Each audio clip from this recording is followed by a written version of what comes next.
Welcome to the Underground, the Steel City Underground, the black and gold standard for Pittsburgh Steelers coverage.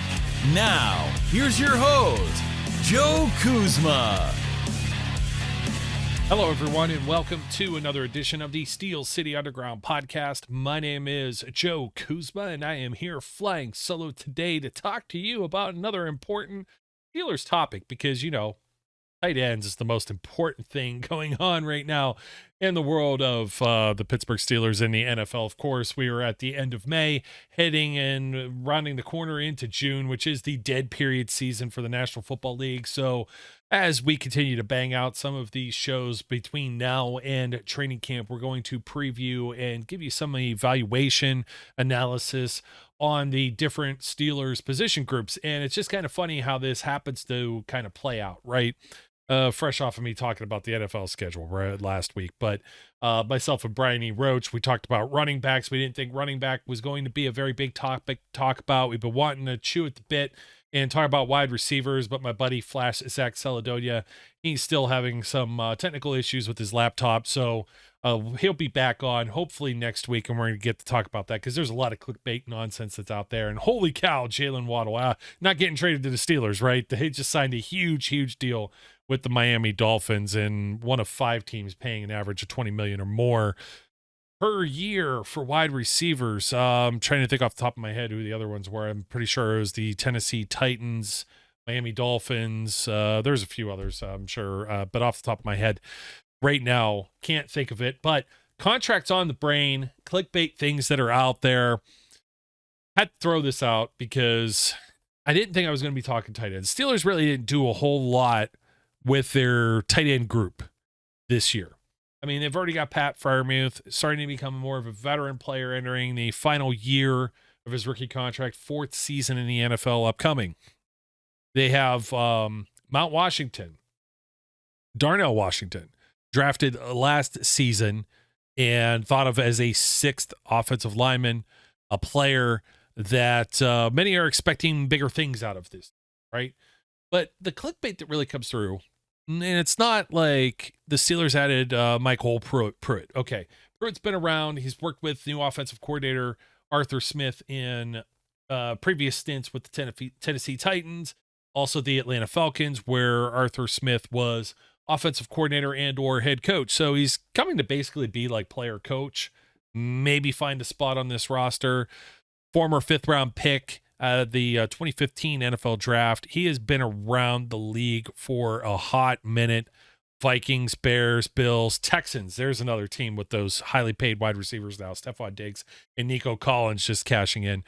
49ers, the Titans, Falcons, and now the Steelers for Pruitt. And he's been around everywhere. An FCS product out of the same Missouri Valley Conference at my alma mater, Youngstown State, plays in, and Southern Illinois University. And I know I didn't want to start the show off just talking about Pruitt, but it was just kind of cool. I was like, oh, not really. It's just a saying. I would be like $10 for anybody who could tell me what a Saluki is, because they're the Southern Illinois Salukis. Now, I'm not really going to give anybody $10. I'm sorry. You would send me to the poorhouse so quickly, but pretty cool. Like, you look up some of the mascots, like you start to get into some of these colleges, they have mascots that are right up there with, the minor league baseball teams, the Akron Rubber Ducks, for example. But I digress. When you look up and down the depth chart, I mean, Pruitt is like the addition that they made this season. He doesn't move the needle at all because I think the Steelers were fairly set at tight end, but how fairly set are they?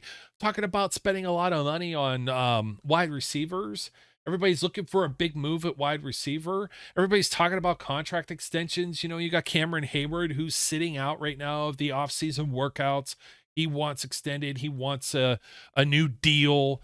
And you've got Najee Harris. He has his 5th-year option not exercised.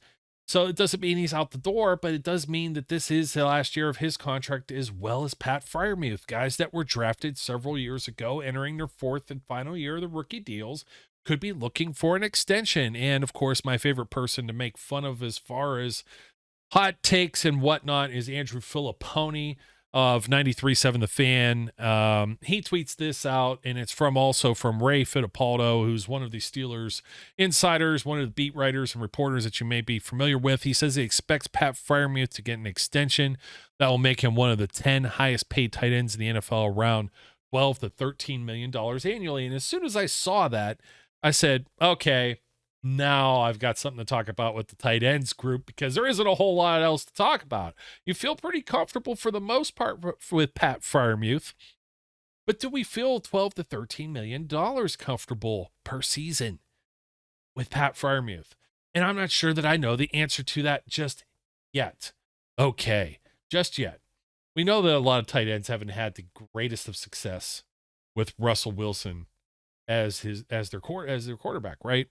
It doesn't seem like the guy is just like the safety valve type, but we've seen some tight ends have some decent success with Arthur Smith in the past. We've talked about Arthur Smith, and he's very tight end oriented when it comes to his offense, and that's because he's going to want to pound the football. And we're hoping that's where Najee Harris ends up making his money, gets his extension. If not, Jaylen Warren just sitting here lying in wait as well. But you have to look at the years that Arthur Smith was offensive coordinator with the Tennessee Titans, 2019 and 2020, and take a look at what his tight ends ended up doing. And let's see, is it like a really big deal? John L. Smith, 35 catches, 439 yards, 3 touchdowns.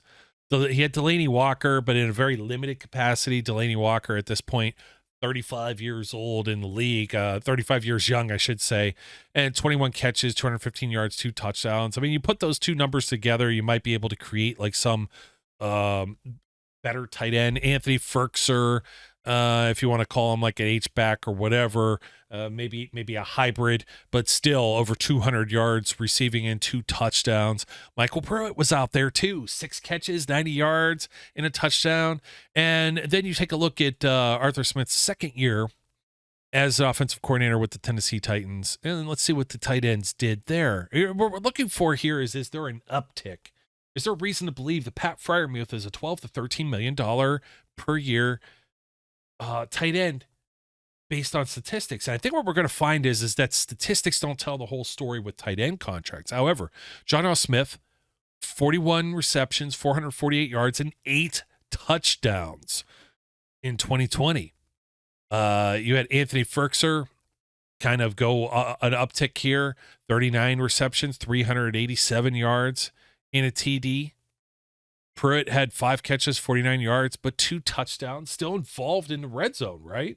Even if he's not involved elsewhere. And I know there's a lot of like love-hate on the Arthur Smith side with Kyle Pitts in Atlanta. And Arthur Smith, not fully in charge of the offense, but not the offensive coordinator, so to speak. Definitely was calling some plays while he was down there with Atlanta. We're going to call Atlanta a great team, not necessarily, but rookie season for Kyle Pitts, Pro Bowler, 68 receptions, over 1,000 yards, 1,026, but only the single touchdown. Drove people absolutely bananas if you had fantasy football. If you had him on your fantasy football team, that is. And we forget, like, Calvin Ridley was just kind of hanging around, only 5 games. Not a whole lot that was, this is like the tail end of Matt Ryan as the quarterback in Atlanta. 2022, Arthur Smith. This team goes, I think they go 7-10 all 3 years under Arthur Smith. Kyle Pitts regresses greatly. Only plays 10 games, though. 28 receptions, 356 yards, at 12.7 per catch, and just the 2 touchdowns. Pruitt still there, 16 catches, 150 yards, 4 touchdowns. There's not a whole lot else to speak of out of that position, and the production that came out of it. And you could go into last season's stats as well, which I'm going to do. But I forgot Hayden Hurst the year before that. It was 26 receptions, 221 yards, 3 touchdowns. So the tight end still at least marginally involved. You have like one that's going to carry the workload, and then you have like some like role players around him. And you could see that with the way the Steelers currently have their depth chart kind of structured. I don't think we expect Darnell Washington to go out there and have 1,000-yard season. But could he catch 3 or 4 touchdowns? Absolutely. I think he could be involved with that. Connor Hayward, I haven't mentioned him yet. Very much a hybrid player. He's already got a couple on his resume. He's going to, and that's what the Steelers like, throwing like 22, 24 touchdowns in a season. Not the best of numbers. Okay, so last season, Arthur Smith's offense, Kyle Pitts is still involved. It had a bigger uptick, not a ton. Bad quarterback play in Atlanta. We will say that much. But you had 53 receptions, 667 yards, and 3 touchdowns. 3 touchdowns also went to another tight end. John L. Smith follows Arthur Smith over to Atlanta. He catches 50 balls, 582 yards. So almost puts up the same numbers as Kyle Pitts does. And then Michael Pruitt, 9 catches, 110 yards. Still gets a touchdown. He's good for like a touchdown every year.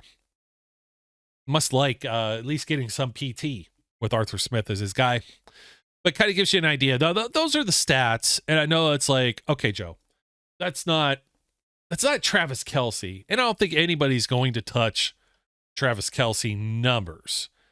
We're talking top 10, not necessarily top 5, top 3 paid players here. Travis Kelce has a cap number.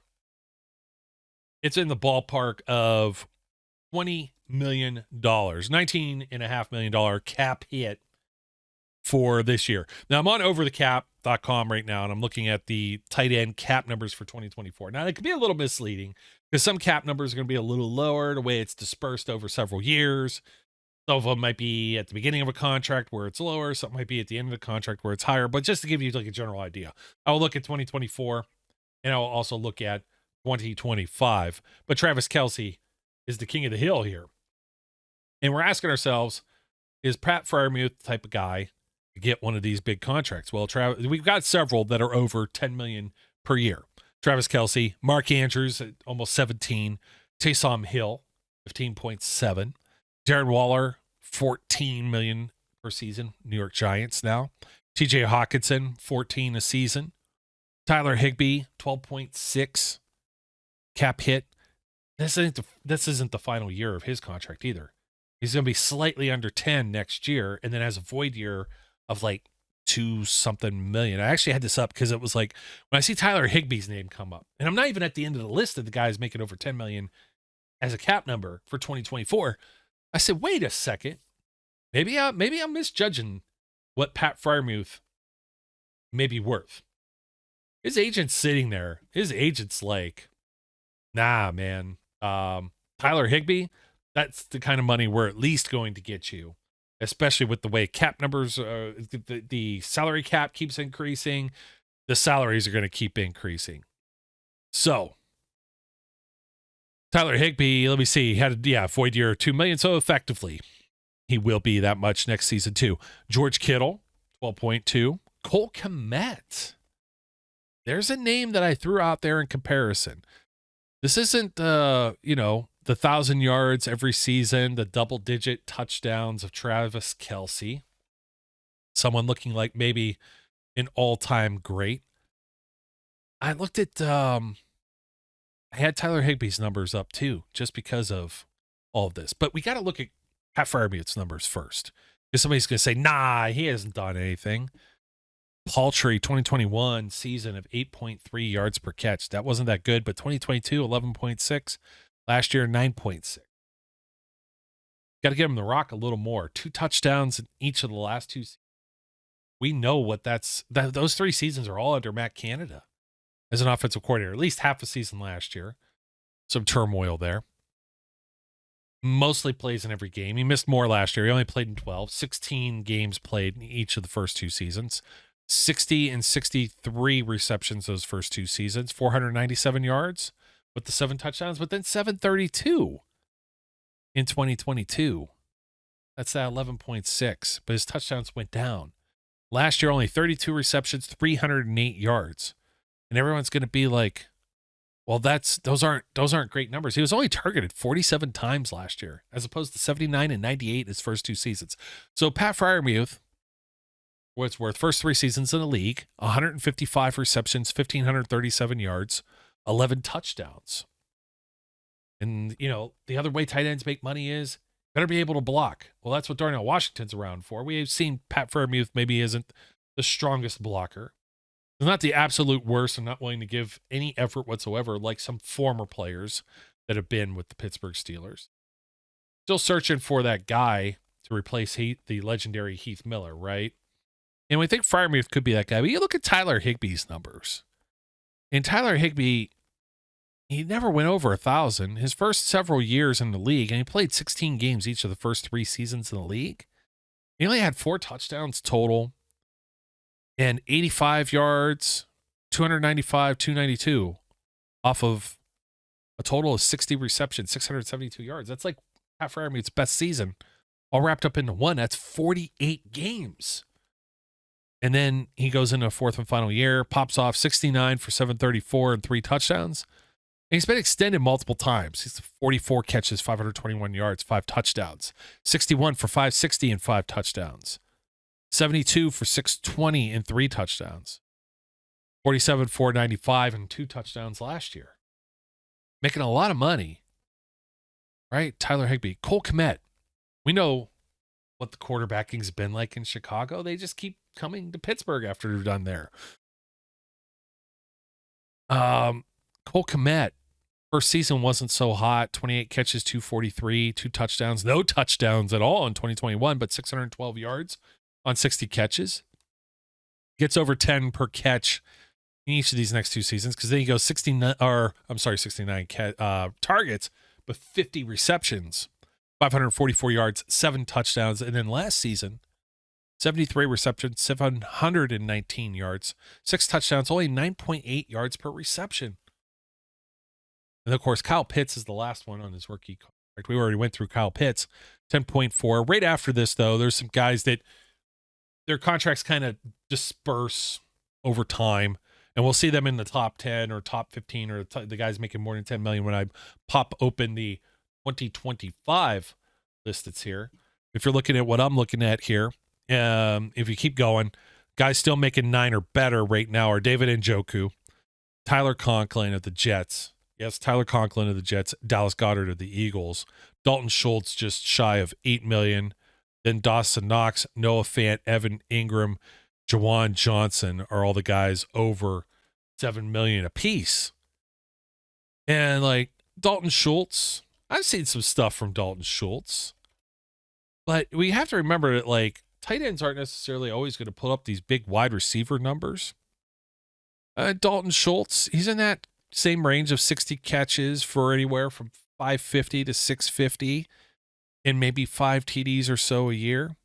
Last year with the Houston Texans, 59 catches, 635 yards, 10.8 per reception, 5 touchdowns. Okay, might be able to talk Pat Freiermuth's agent down a little bit, the Dalton Schultz territory. It's hard to do when you see Tyler Higbee and Cole Kmet and what they've done there. Tyler Conklin. I got to look up Tyler Conklin because it's just not, for those of you who play the fantasy football and the daily fantasy football, tight end is a mother to try and find those star players, whether you're doing it weekly or you're doing it for the year, unless you get one of these top guys. And you can't even rely on some of them. Like, can you rely on George Kittle to be around for every single game? He can put up the numbers when he's out there, but I think Kelsey's getting up there in age now too. He's been around for a minute. Oh, Tyler Conklin, okay, he's in that 60 catch, 600 yard average per season. Last 3 years, 2021 was with the Vikings, and then 22 and 23 with the New York Jets, who we know have not had solid quarterback play. So 61 for 593 and 3 touchdowns, 58, 552 and 3 touchdowns, 61 for 621 and no touchdowns last year with the Jets. Not that that's a surprise. Probably the only offense that was worse, definitely worse than the Pittsburgh Steelers. So could Ray Filippo, Andrew Filipponi will be talking about this, I imagine. Could they be on to something here? Well, David Njoku. We're always talking about, yeah, Njoku, is he worth that kind of money? Cleveland Browns, all the hate that I got for them. Career year last year, 81 receptions, 882 yards, and 6 touchdowns. Those are all career highs for Njoku. His yards per reception went down. Caught 35 passes for a first down. I should put that in the same notes here because Pat Freiermuth, first 2 seasons, 34 and 37 first down receptions, only 17 last year. Now, again, he missed 5 games, but cut in half, over half. Some of that is just how many times did Kenny Pickett or Mitch Trubisky completely miss this guy out there? And actually, for Pat Freiermuth's numbers, I'm going to find his splits, his per game statistics. Biggest game, that's a Kenny Pickett game against the Cincinnati Bengals. 9 for 120. That was one of his biggest games of the year. Pretty much like 3 catches, 30-some yards apiece in all of these games. Do not have the first down statistics, however. Looking for him here, but don't see him. But yeah, played in the first 4 games, missed everything after that. I mean, this is how pathetic this is. You think about it. And not for Freiermuth, but just the offense in general and the plays that are called. Matt Canada gets fired after the Browns game, right? Pat Freiermuth had games of 1 catch for 3 yards, 1 catch for 2 yards, 3 catches for 41 yards. That was against the Rams in week 3. And he had a touchdown there. He had the only touchdown in the game in the home opener against the San Francisco 49ers as well. Against the Houston Texans on the road, 3 catches for 7 yards. Awful. And then against the Browns, 1 for 7. And then Matt Canada gets fired, and he goes off for 9 for 120. Then he has 3 for 29, 3 for 18, 3 for 16. Doesn't have a catch at all with Mason Rudolph coming in against the Bengals near the end of the year, last 3 games. So Seattle, 3 for 44, Baltimore, 2 for 21, and 5 catches for 76 yards in the playoff game against the Buffalo Bills. So, can some of this be said about the quarterbacks that Pat Freiermuth has played with? Absolutely. Because if you take a look at some of his stats as a rookie, I felt like this guy's catch radius, like he could catch anything that was around him. You got Ben Roethlisberger out there throwing him the ball. And he has, 5 games with 5 or more receptions. And another, 5 games with at least 40 or more yards. And he caught a touchdown in 6 different games that season. So did he actually regress? What about the quarterback play in between? The rubber match in 2022. We'll see. Is Freiermuth? Yeah. He still has some games with 2 games with 8 receptions, 2 games with 7 receptions, a game with 5 for 75 yards, 35, 79, 85, 66, 75, 3 for 76. A lot, like his sophomore season was better. But for whatever reason, we know the reasons. I mean, I'm not going to keep making this up. So back to David Njoku, another guy that's earning some money that's out here. I said his career year, but before Njoku gets paid, we're laughing because he has like 58 receptions for 628 yards, just 4 touchdowns, 36 for 475 and 4 touchdowns. He had 19 for 213 and 2 touchdowns. That was his 4th year in the league. So there's some value. I mean, and Njoku's not like a spring chicken. He's entering his 8th year in the NFL. He got paid. I mean, look at these 2025 cap hits for the position. George Kittle leaps over $20 million with the contract that he has, the 22.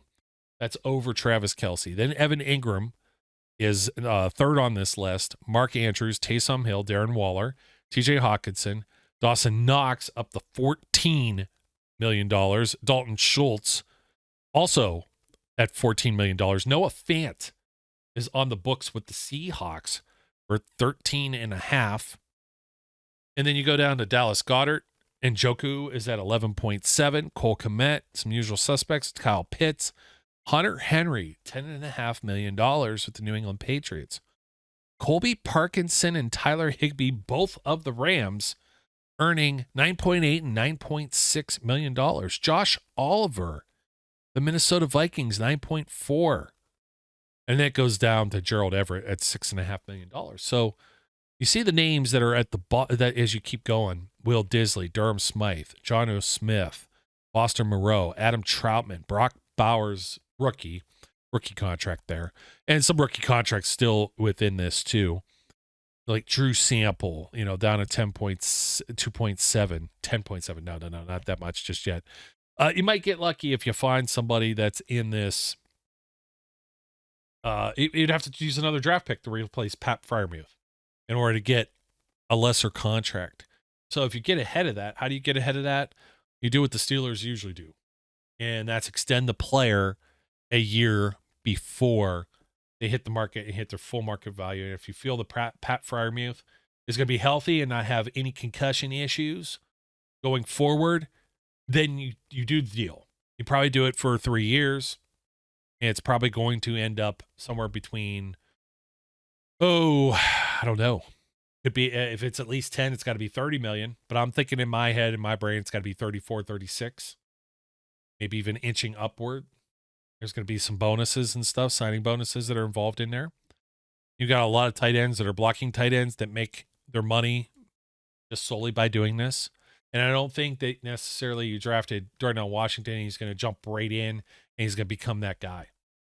It's going to be interesting, though, what the Steelers do with the quarterback position first. But if they're able to get some of this on the men now, right now, the Pittsburgh Steelers, I'll be able to tell you where we're at according to overthecap.com. They already did some like witchcraft with their cap. We thought there was going to be a move. We thought there might be a trade, wide receiver, but they've got $18 million in cap space. Now, I'm not going to profess that all of the rookie class is signed yet, so we're going to shave a little bit off of there. And you could probably shave some in other areas, particularly if they do decide to extend Cameron Hayward. He's up there in age, entering the final year of his contract. He's probably looking for some money too. And maybe you could play a little bit of a shell game with some of this money. Your top earners with the Steelers. We'll see what happens with Cole Holcomb coming back from an injury as well. And then some of these guys will be off the books next season anyways, like a Dante Jackson, for example, Landon Roberts, guys that'll need to be re-signed. So I think a contract with Pat Freiermuth, am I going to say it necessarily makes sense? It depends what they do with Najee Harris too. $13 million, it seems steep for a tight end. They don't have like a big wide receiver contract that's there on the books just yet. And we don't know that it's going to be, and George Pickens is still a year away from trying to demand any kind of contract like that. Although these guys, Jalen Waddle, these guys, they're just throwing money at all of these guys. But you're going to have to keep that into perspective when talking about Pat Freiermuth, a potential contract. So a lot of people will look at it at just the face value of the statistics and say, man, this guy's not Travis Kelce. He's not Mark Andrews. No, he's not. But even Mark Andrews, only 10 games last year, 45 for 554 yards and 6 touchdowns. With the previous year, 73 catches, 847, 5 touchdowns. Who's the wide receiver 1 or 2 on this team currently? This could be a Pat Freiermuth year where he is the guy in an Arthur Smith. I just showed you that. I just rattled off all these statistics. Kyle Pitts and John O. Smith and guys. Like, you had like Corey Davis in Tennessee. You didn't have like a real defined wide receiver 1 necessarily with Arthur Smith. You had Drake London come in. He's rookie, put up some respectable numbers. So George Pickens is going to get his, but who's the next guy? And all of us are looking at this maybe the wrong way. You're looking for Juju Smith-Schuster to get cut, bring him back. He's making over 10 a year. He's like a wide receiver 2 type, maybe a wide receiver 3 even, depending on how he would operate in this offense. There are going to be 3 wide receivers that operate in this offense.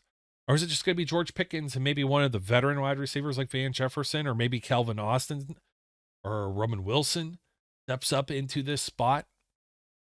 How much of a factor will those guys be? Or will it be Pat Freiermuth? We may have been looking at this, myself included, all entirely the wrong way this entire time.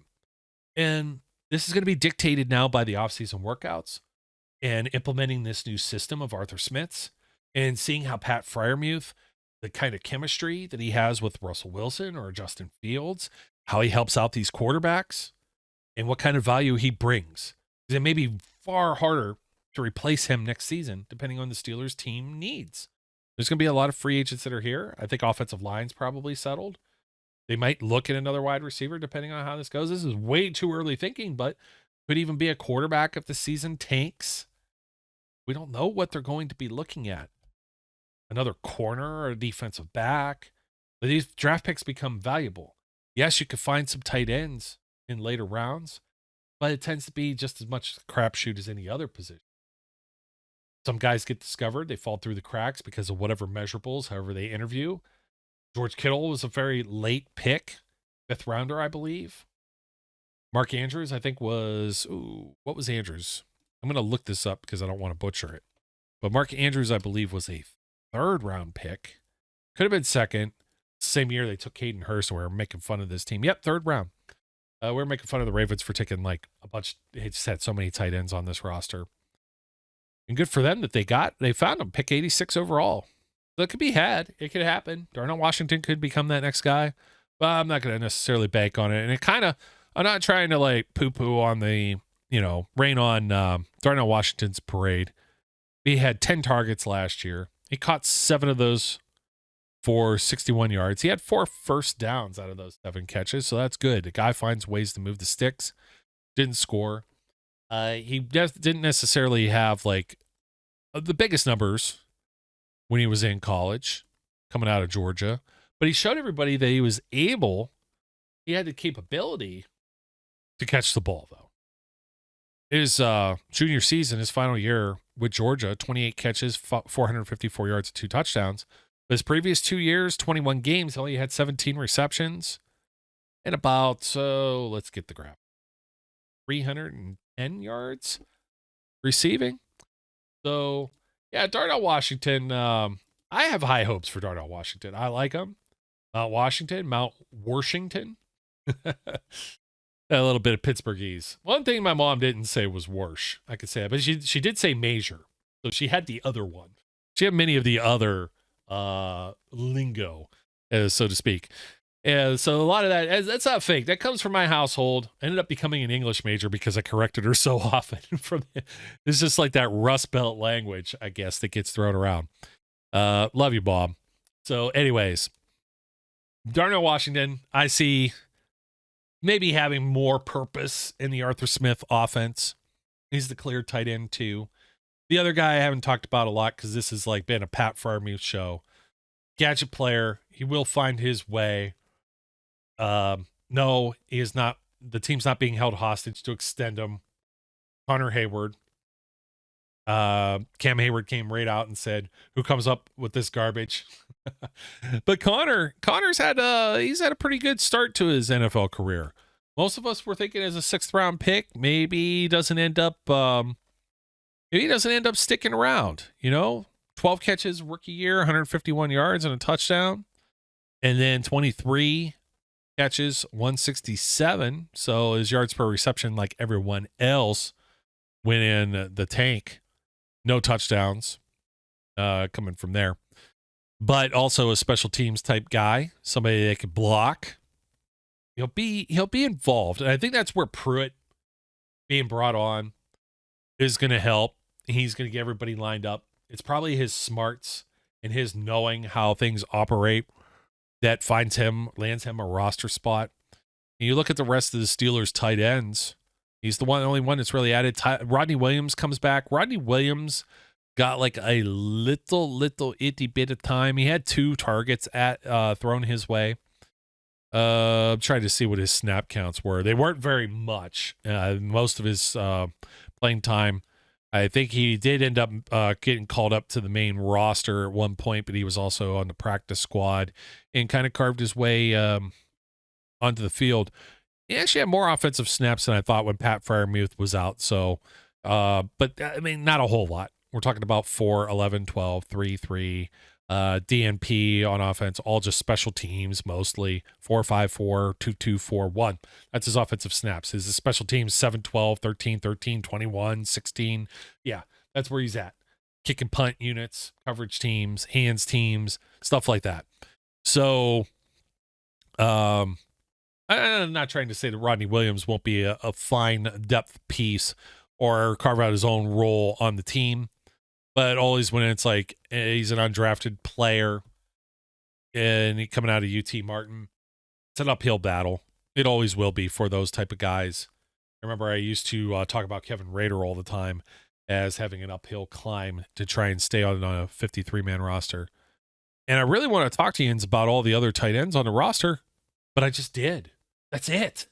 It's Freiermuth, Pruitt, Washington, Williams. That's in alphabetical order. And then you have the tight end / fullback listed, Connor Hayward. That's it. There's no one else. Now, could they add some other players? Potentially.